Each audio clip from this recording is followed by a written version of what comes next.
저와 한 절씩 교독하시겠습니다. 시작. 베드로가 돌이켜 예수께서 사랑하시는 그 제자가 따르는 것을 보니 그는 만찬석에서 예수의 품에 의지하여 주님 주님을 파는 자가 누구오니까 묻던 자더라. 이에 베드로가 그를 보고 예수께 여짜오되 주님, 이 사람은 어떻게 되겠사옵나이까? 함께 읽겠습니다. 예수께서 이르시되 내가 올 때까지 그를 머물게 하고자 할지라도 내게 무슨 상관이냐? 너는 나를 따르라 하시더라. 아멘. 네, 오늘 말씀의 주제는 비교하지 말고 부르심에 집중하라입니다. 사실 오늘 제목이 다 했습니다, 여러분. 비교하지 말고 하나님의 부르심에 집중하라. 우리 시대의 청년들이 가장 고민하는 게 여러분 뭔지 아세요? 바로 비교가 아닐까 생각이 듭니다. 자, 요즘은 온라인 시대이기 때문에 모든 게 다 공개가 돼 있어요. 연봉과 보너스 그리고 일상까지 다 노출이 되어 있습니다. 그래서 우리가 따로 뭘 비교하려고 하지 않아도 무의식 속에서도 그냥 자연스럽게 우리가 비교를 하고 있는 것 같아요. 학교에서는 성적으로, 이제 사회에서는 연봉과 직급으로, 그리고 SNS에서는 사람들이 여행지 가면 막 이렇게 사진을 올리죠. 그리고 일상을 올립니다. 뭔가 행복해 보이는 그 모습들을 보면서 나도 모르게 이렇게 비교를 하고 싶지 않아도 하고 있는 나의 모습을 보는 것 같아요. 우리는 끊임없이 비교를 당합니다. 온라인 시대이기 때문에. 그러면 우리에게 따라온 질문이 있습니다. 그게 뭐냐면 나는 왜 저만큼 못할까? 나는 그동안 뭐 했나? 이런 생각이 우리에게 들게 되는 것이죠. 그런데 여러분, 그 비교의 결과가 뭡니까? 여러분, 우리가 그 비교하면서 우리의 삶이 더 나아졌을까요? 이 비교는 우리를 열정적으로 만드는 것이 아니라 비교는 오히려 불안과 공허함을 우리에게 줍니다. 성경은 그래서 오늘 우리에게 분명히 말씀하십니다. 비교가 아니라 부르심에 집중하라. 이것이 주님께서 우리에게 말씀하시는 그 길이라는 거예요. 오늘 본문을 읽어봤지만 하나님께서 그런 얘기를 안 하시는 것 같아요. 그죠? 딱 집어서 비교가 아니라 부르심에 집중하라 이렇게 말씀하진 않으셨는데 오늘 왜 하나님께서 이렇게 우리에게 주신 말씀인지 한번 찾아보도록 하겠습니다. 본문 배경을 좀 볼게요. 요한복음 21장은 어떤 장면이냐면 부활하신 예수님께서 제자들에게 나타나신 장면입니다. 제자들이 밤새 그물을 던졌지만 고기를 한 마리도 잡지 못했어요. 근데 예수님께서 말씀하셔서 오른편으로 던져라. 그래서 이제 순종해서 그물을 던졌는데 고기가 가득 찼습니다. 자, 식사 후에 예수님이 이 베드로에게 3번을 물으셨어요. 내가 나를 사랑하느냐? 내가 나를 사랑하느냐? 사랑하느냐? 하나님께서 물으셨고 베드로는 또 3번을 대답을 했습니다. 자, 그리고 나서 예수님께서 3번을 또 말씀하신 게 뭐냐면 사명을 맡기셨어요. 내 양을 먹이라 이렇게 말씀하셨습니다. 자, 그런데 바로 그 순간 베드로는 옆을 돌아보며 요한을 가리킵니다. 오늘 본문 여러분, 이 본문을 읽은 거예요. 그리고 이렇게 말합니다. 21절에 이렇게 말씀하시죠. 이에 베드로가 그를 보고 예수께 여짜오되 주님, 이 사람은 어떻게 되겠사옵니까? 이렇게 질문을 해요. 베드로가 여러분 왜 이 질문을 했을까요? 요한을 가리키면서, 요한을 사랑해서, 요한과 함께 사역하고 싶어서, 요한을 잃을까봐, 마음이 너무 잘 맞아서. 예수님은 그 의도를 아셨죠. 그리고 예수님은 단호하게 이렇게 대답하셨습니다. 22절에 이렇게 말씀하시죠. 예수께서 이르시되 내가 올 때까지 그를 머물게 하고자 할지라도 내게 무슨 상관이냐? 너는 나를 따르라 하시더라. 이렇게 말씀하셨어요. 그가 어떻게 되든 너는 나를 따르라 이렇게 말씀하고 있습니다. 여기서 여러분 우리에게 아주 중요한 진리를 말씀해주고 있는데 지금 신앙의 본질은 뭐냐? 다른 사람과 비교하는 것이 아니라 하나님께서 우리에게 주신 그 길, 사명의 길이 바로 신앙의 본질이라는 것입니다. 여러분, 비교가 좋은 겁니까? 나쁜 겁니까? 좋은 거예요, 여러분? 나쁜 거예요? 나쁜 거예요? 아, 그렇게 생각해요? 우리 한맘자매님 좋을 수도 있지 않을까요? 오, 야, 노련한 말씀하셔도 되는데, 예, 맞아요. 예. 좋을 수도 있고 나쁠 수도 있죠. 자, 근데 우리가 이렇게 생각할 수 있어요. 강사님, 남하고 비교하면 뭔가 공부할 때도 저 사람 내가 뭔가 이겨야겠다 이런 비교의 마음이 들면 좀 더 열심히 하는 내 모습을 볼 수 있는데요 라고 질문할 수 있어요. 또 회사는 어떻습니까? 회사는 경쟁사랑 경쟁을 하면서 좀 더 좋은 제품을 만들어낸다 이렇게 생각을 하죠. 그래서 세상은 여러분 비교를 발전의 도구로 사용을 합니다. 세상은 경쟁을 통한 발전이 있어요. 아까 제가 말씀드린 대로 학생들은 서로 성적을 보면서 비교를 하면서 공부를 하는 그런 발전의 요소들이 있습니다. 회사에서는 다른 동료들과 비교하면서 좋은 실적을 내려고 뭔가 경쟁을 하면서 이런 발전된 모습인 것처럼 우리가 보일 수도 있는 것이죠. 또 뭐가 있냐? 동기부여의 자극이 있습니다. 비교. 누군가가 다이어트에 성공했어요. 그럼 무슨 생각이 드나요? 나도 열심히 다이어트해서 저렇게 좋은 몸을 유지할 거야 하는 그 마음이 드는 것이죠. 근데 이 비교는 게으른 우리를 깨우는 그런 자극제가 될 수 있습니다. 자, 그런데 세상은 끊임없이 우리에게 이 비교를 권장한다라는 것이죠. 세상은 끊임없이. 여러분 예전에 자동차 광고가 하나 있었어요. 혹시 여러분 보셨는지 모르겠지만 어떤 분이 딱 차를 타고 들어가는데 어떤 부부가 계단에서 내려옵니다. 그러면서 이제 아내가 남편을 보면서 여보 저 차 뭐야? 이런 눈빛을 쳐다봐요. 그리고 남편은 놀랍니다. 저 우리 이웃 주민인데 라는 그 표정으로 감탄하면서 그리고 그 차에 운전하는 사람은 굉장히 행복한 모습으로 운전을 하고 갑니다. 그 CF 뭔가 비교를 통해서 소비자로 하여금 주머니에 돈을 꺼내게끔 하는 것이죠. 그러니까 이 비교가 여러분 우리의 삶을 더 멋지게 이끌어 주는 것처럼 보이지만 근데 세상적인 비교는 처음에는 우리를 멋진 삶으로 이끌어 주는 것처럼 보일 수도 있어요. 하지만 이런 경쟁심은 우리가 무엇을 추구하게 만드냐면 바로 이 더 좋은 거, 더 좋은 회사, 더 좋은 대학, 더 나은 외모 이런 조건들을 추구하게 만든다라는 것이죠. 이 비교가. 근데 사람들은 그것을 성공이라고 말하고 발전이라고 말하지만 여러분 그리스도인들은 무엇을 바라보고 살아가야 되는 사람들입니까? 예수님을 바라보며 살아가야 되는 사람들이죠. 근데 무엇을 바라보게 되는 거야? 비교가 있으면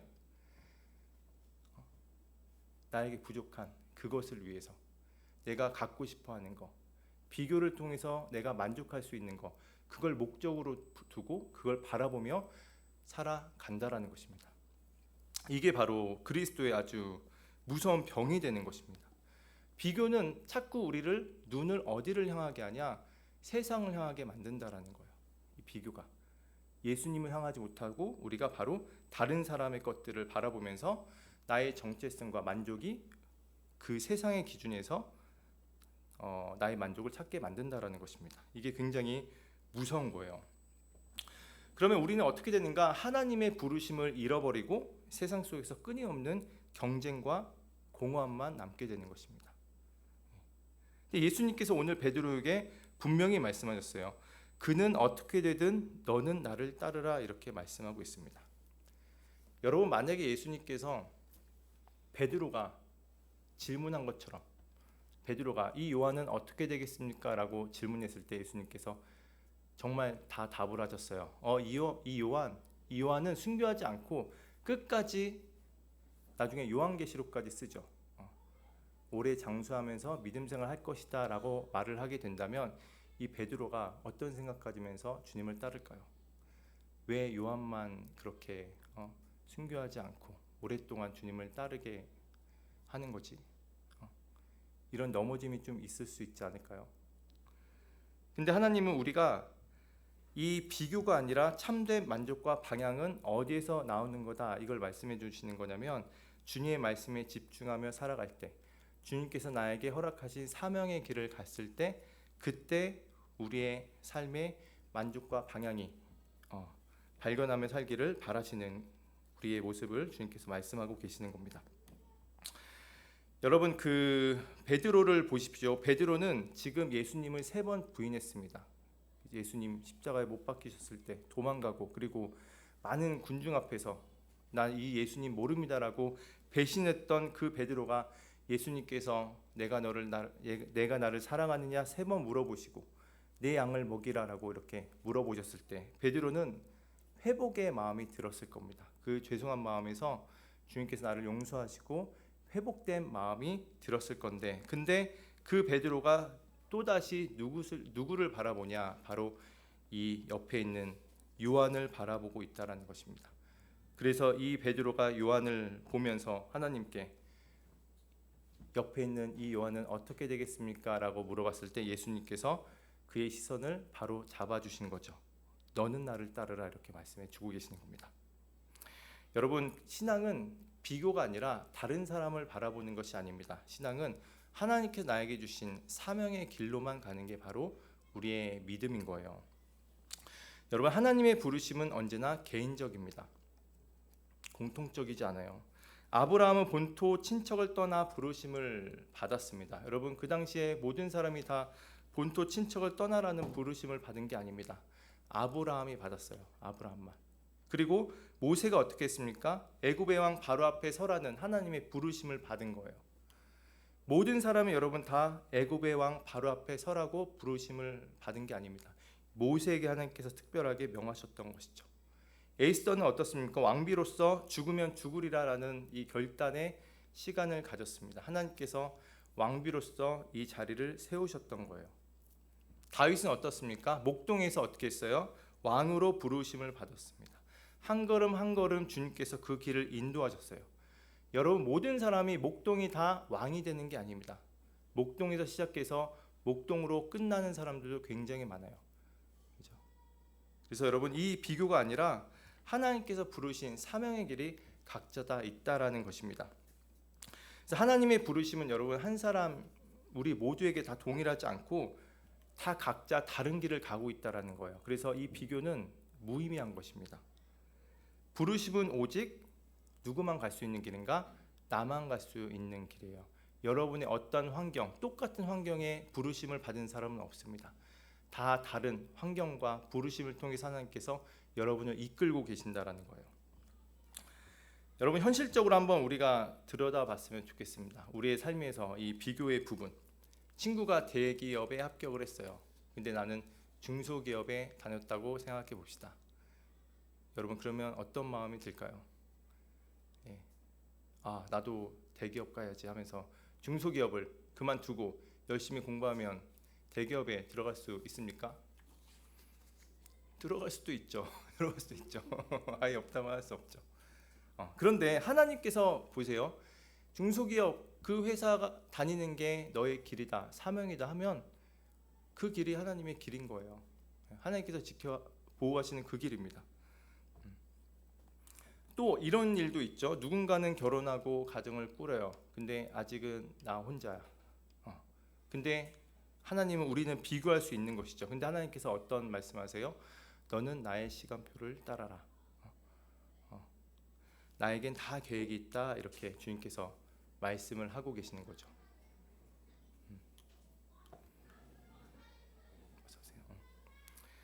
여러분, 예전에 제 본가에 있을 때 저희 아파트에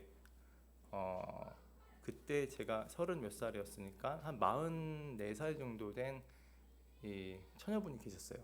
근데 그 분이 이제 결혼을 하기 위해서 굉장히 고민을 많이 했습니다. 이제 부모님도 굉장히 고민을 하고 이렇게 했었는데, 근데 결혼을 해야겠다 했는데 이젠 믿지 않는 사람과 결혼을 하게 됐어요. 그분이. 자, 그리고 나서 잠깐은 행복할 줄 알았는데 이제 어머니가 이제 우리 주민이니까 알게 됐죠. 그 어머니가 한 몇 달 있다가 거의 하소연하듯이 이런 얘기를 합니다. 이 결혼 물릴 수도 없고 어떡하나.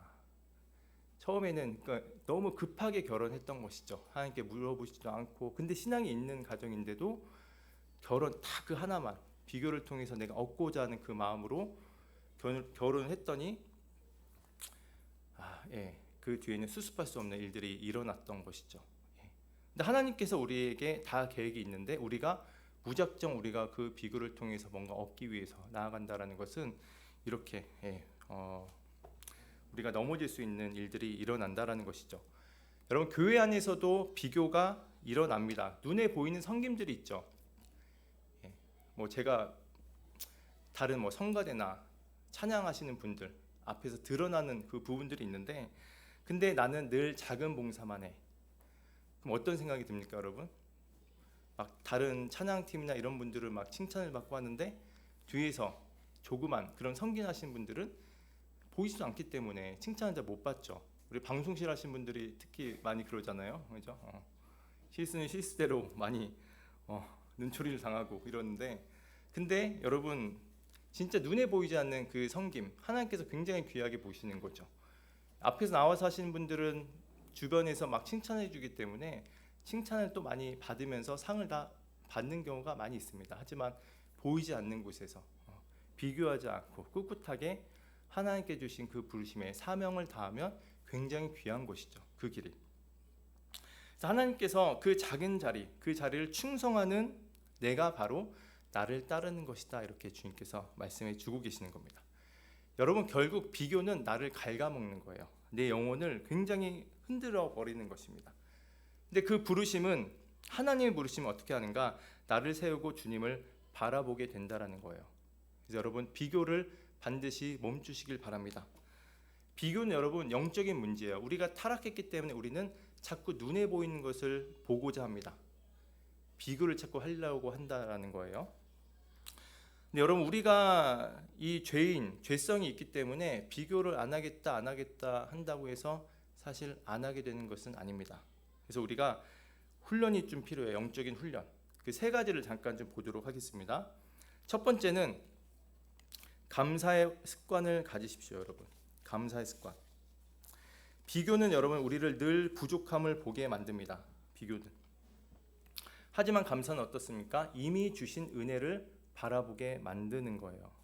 하나님께서 여러분이 비교를 통해서 무언가를 얻고자 해도, 그때 우리 모세 청년이 말해줬지만 아침에 일어났을 때 숨을 못 쉬면 끝나는 겁니다. 그죠? 숨 쉬는 것도 사실 하나님의 은혜죠. 그리고 여러분, 밀폐된 공간에서 있어 보십시오. 공기가 없는 곳에서, 산소가 없는 곳에서, 그곳에서 여러분 있다가 산소 탁 트인 곳에 있으면 감사가 흘러나오는 것이죠. 그리고 건강한 우리 가족들 얼마나 감사합니까? 아무리 우리 부모님이 나를 뭐라고 해도 뭐라고 할 수 있는 건강한 몸을 갖고 계신 우리 부모님 감사한 것이죠. 이 감사의 습관을 우리에게 하나님께서 가지길 원하신다라는 거예요. 그래서 데살로니가전서 5장 18절에 이렇게 말씀하십니다. 범사에 감사하라, 이것이 그리스도 예수 안에서 너희를 향하신 하나님의 뜻이니라, 이렇게 말씀하셨어요. 범사에 감사하라. 범사는 여러분 모든 일에 감사하라는 것입니다. 여러분, 잘된 일이나 잘되지 않는 일, 모든 것까지 다 감사하라는 거예요. 그것이 바로 예수님께서 그 주님 안에서 너희를 향하신 하나님의 뜻이다, 이렇게 말씀해주고 계시는 겁니다. 여러분, 금과 은, 하나님께서 금과 은을 두 개를 다 하나님께서 만드셨습니다. 하나님의 주권으로 두 개 다 필요해서 하나님께서 만드신 거죠. 그런데 여러분, 은이 자꾸 금을 보면서 금으로 좀 바꿔야겠다, 나도 좀 발전을 해서 금이 되고 싶다 한다고 금이 됩니까? 여러분, 되지 않죠. 나보다 훨씬 가치가 높아 보여서 내가 무언가를 열심히 한다고 해서 금이 되는 건 아닙니다. 여러분, 그런데 이 금이 굉장히 귀하게 보이지만 사실은 은이 우리 실생활에 정말 많이 쓰인다고 합니다. 열 전도율도 좋아가지고 철광, 이런 기계 이런 거에 많이 쓰인다고 해요. 그래서 삶의 가장 가까이에 있는 게 바로 은입니다. 우리의 물병과 모든 것들이 은을 통해서 만들어진다고 합니다. 그런데 우리가 굉장히 귀하게 보이는 이 금일지라도 여러분, 사람들은 눈에 띄는 그 금이 되고 싶어 하지만 은처럼 여러분, 하나님은 우리에게 이렇게 실용적이고 겸손하고 다른 이들을 살리는 그런 실용적인 우리의 부르심의 그 길을 주님께서 주신 분들도 계신다라는 것입니다. 그래서 금과 은 어떤 게 더 귀한가, 이렇게 우리가 생각해 보면 비교하면 금이 더 귀하게 보입니다. 하지만 하나님의 부르심으로 바라본다면 뭐가 귀해요? 두 개 똑같이 귀한 것입니다. 금도 귀하고 은도 귀한 것입니다. 그러니까 하나님께 주신 우리에게 사명과 은혜와 그런 고유한 사명들이 다 있다라는 거예요. 그래서 우리의 삶 자체가 여러분 바로 감사인 것입니다. 하나님께서 우리에게 다 각자에게 맞게 우리를 창조하셨다라는 거예요. 자, 두 번째는 이겁니다. 말씀과 기도의 시선을 고정하라입니다. 하나님께서 베드로에게 말씀하셨죠. 말씀으로 너 비교하지 말고 나를 따라라. 요한은 요한의 길을 갈 것이다 라고 말씀해 주셨어요. 우리도 하나님의 말씀을 통해서 또 기도를 통해서 음성을 들었을 때에 우리가 세상이 아니라 하나님께 주신 사명의 부르심대로 우리의 삶을 고정할 수가 있는 것입니다. 자, 그것을 이제 시편 119편 105절에 이렇게 말씀하셨어요. 주의 말씀은 내 발의 등이요 내 길의 빛이니이다 이렇게 말씀하셨습니다. 여러분, 말씀이 방향을 잡아주는 거지 우리 비교가 세상의 것들이 나를 잡아주는 것이 아닙니다. 바로 이 시편의 기자는 주의 말씀이 내 발의 등이요 내 길의 빛이니이다 이렇게 말씀하셨어요. 비교하지 말고 말씀으로 그 길을 정해야 된다 이렇게 우리에게 말씀해주고 있는 것입니다. 자, 골로새서 4장 2절에는 이렇게 말씀하세요. 기도를 계속하고 기도에 감사함으로 깨어 있으라 이렇게 말씀하셨습니다. 다른 것에 신경 쓰지 말고 기도에 마음을 두라 이렇게 주님께서 말씀해 주고 있는 것이죠.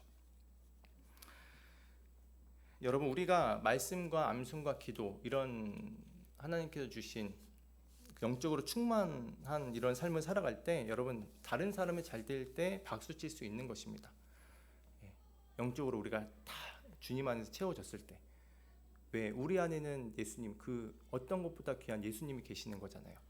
그죠? 그래서 우리가 여유롭게 다른 사람들의 성공도 박수 칠 수 있는 겁니다. 비교가 아니라.